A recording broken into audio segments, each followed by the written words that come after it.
Akkam jirtu nagaan Waaqayyoo hunduma keessaniif haa ta'u.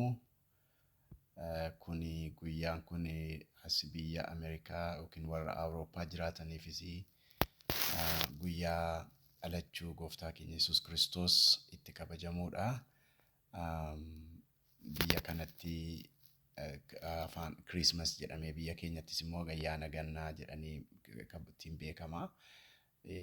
Biyya keenya ganaadha yeroon isaan geenye biyya kanaa garuu har'a kaleessii jala bultiidha.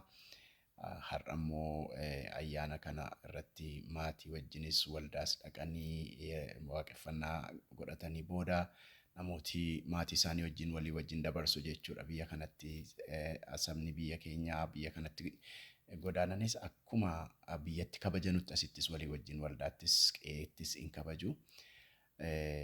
Kana ilaalchisee baga ayyaana kanaan ayyaana dhalachuu gooftaa keenya Yesuus Kiristoos isa bara 2023tiin isin ga'ee jechuun barbaada. Itti fufee immoo dhalachuun gooftaa Yesuus Kiristoos jireenya keenya keessatti maal dhalachiisa laata? Jireenya keenya keessatti waan haaraa, ijaarsa haaraa, yaada haaraa, yaada gargaaruuf, yaada ijaaruuf, yaada furmaata fiduuf, yaada jireenya keenya keessatti mul'ata qajeelaa keessa nu galchu ta'ee keessa keenyatti dhalachuu qaba.